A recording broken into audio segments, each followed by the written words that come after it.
మూసి శుద్ధీకరణ జరగాల ముందు, తర్వాత సుందరీకరణ జరగచ్చు, తప్పలేదు. కానీ మూసి శుద్ధీకరణ సుందరీకరణ పేరు మీద 1,00,000 మంది ప్రజల యొక్క పేద ప్రజలు, మధ్యతరగతి ప్రజలు ఇల్లు కొలగొడతా అంటే ఎట్టి పరిస్థితుల్లో ఆర్పీఐ పార్టీ అధ్యక్షునిగా ఊరుకునే ప్రశ్నే లేదు. బీఆర్ఎస్తో కలిసి ఉద్యమం చేస్తాం. ఒక్క ఇల్లు కూల్చినా కూడా గత కేసీఆర్ గారి ప్రభుత్వం 10 నెలల్లో ఒక ఇల్లు కూల్చలే. ఇంట్లో డబుల్ బెడ్రూమ్ ఇల్లు నిలబెట్టింది కానీ ఇల్లు కూల్చలే. కూల్చకుండానే దాదాపు 55 కిలోమీటర్లు మూసిని ప్రక్షాళన చేశారు. ఇవాళ వాళ్ళు 30 అదేమంటారు సివరేజ్ పైప్ లైన్స్ వేశారు. సార్ వాళ్ళు పెట్టిందే 36,000 కోట్లు, 30,000 కోట్లు కూడా కాదు. ఇప్పటికీ నువ్వు మొత్తానికి కేవలం నీకు ఇక్కడి నుంచి అక్కడ మన బాపుఘాట్ వరకే 1,00,000 కోట్ల దాకా నువ్వు అంచనా వేస్తున్నావు. మొత్తం నీకు కంప్లీట్ అయ్యేసరికి అక్కడ దాకా నల్గొండ దాకా పోయేసరికి ఎన్ని లక్షల కోట్లు అయితే ఏమి సార్? ఇప్పటిదాకా నీ డిపిఆర్కి కరెక్ట్గా అనుమతి లేదు. 160 కోట్లు ఇప్పటికే ఖర్చు పెట్టినావు. అది కూడా అనుమతి లేని, అంటే పాకిస్తానే రిజెక్ట్ చేసిన సంస్థను నీకు డిపిఆర్ ఇస్తున్నావు. మరి అట్లాంటి సంస్థల వల్ల, అట్లాంటి ఫేక్ మీ ప్రణాళికల వల్ల, నీ లక్షల కోట్ల బిజినెస్ వల్ల, లేదంటే నీ పార్టీలో అధిష్టానము ప్రియాంక గాంధీ లాంటి వాళ్ళ రాబర్ట్ వద్రేకు ఏదో ఇస్తున్నట్టుగా మూసీలు చుట్టూ ఉన్న మొత్తం డెవలప్మెంట్ అంతా కూడా ఆయనే మొత్తం రియల్ ఎస్టేట్ చేసే విధంగా ప్రణాళికలు రూపొందించినట్టుగా, లేదంటే వాళ్ళ మధ్య ఒప్పందం జరిగినట్టుగా మనకు బయట మీడియా ద్వారా తెలుస్తున్నది. సో ఈ క్రమంలో పేద ప్రజలకు పొట్టగొట్టి ఇలా నీ కాంగ్రెస్ వాళ్ళని పొట్ట నింపుతావా? నీ యొక్క అధికారం కోసం వాళ్ళని బలి చేస్తావా? ఇది అన్యాయం కాదా? ఎట్టి పరిస్థితుల్లో ఊరుకునే ప్రశ్నే లేదు. మూసీ సుందరీకరణకు మేము వ్యతిరేకం కాదు.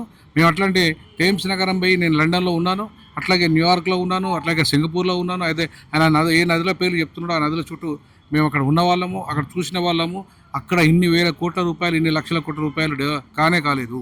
అసలు రేవంత్ రెడ్డి అక్కడ 5,000 కోట్లు పెడతలేము, మేము ఓన్లీ ఒక 70 కోట్లతోటే చేస్తున్నాము. అన్ని బీఆర్ఎస్ వాళ్ళు అసత్య ప్రసారం చేస్తున్నారు మా మీద.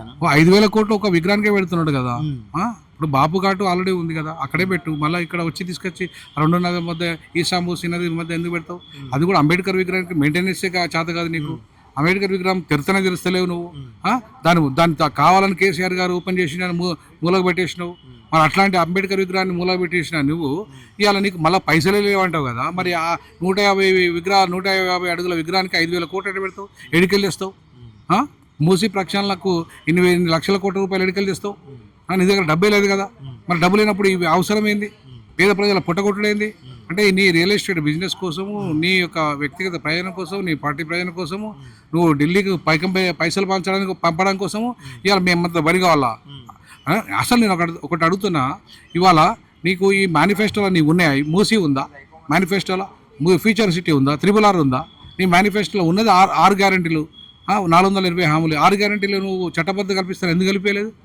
ఇంతవరకు ఏమైంది? రాహుల్ గాంధీ నువ్వు రేవంత్ నిధులు పలికింది కదా, మరి చట్టబద్ధత ఎందుకు కలిపేయలేదు? మీరు కల్పిస్తే కదా దానికి రేపు మేము కోర్టు మీరు మీ ఇచ్చిన గ్యారంటీలు అమలు కాలేదని పోవడానికి. మీరు కలిపేయకుండా ఏం కలిపకుండా మోసం చేసి ఓటు సంపాదించుకుని అధికారానికి వచ్చారు కదా. రేపు మళ్ళీ 2వసారి అధికారానికి వస్తానికి సిగ్గుందా నీకు ఏమన్నా? అసలు నేను 2వసారి ముఖ్యమంత్రి అయ్యి అర్హత నీకు లేదు. ఖచ్చితంగా నీ లాంటి వాడిని ఎట్టి పరిస్థితుల్లో 2వసారి ముఖ్యమంత్రి కానివ్వం. బాబాసాహెబ్ అంబేద్కర్ వారసునిగా చెప్తున్నాను. ఇవాళ నువ్వు గాంధీ, ఎవరైతే మా దళితులను మోసం చేసిన గాంధీ వారసునిగా ఇవాళ గాంధీ విగ్రహం పేరు మీద ఇవాళ నువ్వు రాజకీయాలు చేస్తూ ఇవాళ గాంధీ మనవడే వద్దంటున్న గాంధీ విగ్రహం నీకేమవసరం? ఉన్న అంబేద్కర్ విగ్రహము దాన్ని డెవలప్ చేయి. ఒక అంబేద్కర్ విగ్రహం పెట్టినప్పుడు ఒక గుడిసెని కూడా కూలగొట్టలేదు. మరి గాంధీ విగ్రహానికి 1,00,000 ఇండ్లు కూలగొడతావు నువ్వు. అంటే అర్థమైంది, దుర్మార్గంగా హింసించి జనాలను చంపి నువ్వు అధికారానికి వస్తావా? మళ్ళీ కాంగ్రెసే కావాలని అంటున్నాడు రేవంత్ రెడ్డి. మళ్ళీ మా పాలనే వస్తుంది, మళ్ళీ 2 ఏళ్ళు మేమే సీఎం అని మాట్లాడుతున్నారు. ఖచ్చితంగా కాంగ్రెస్ రాణీయం.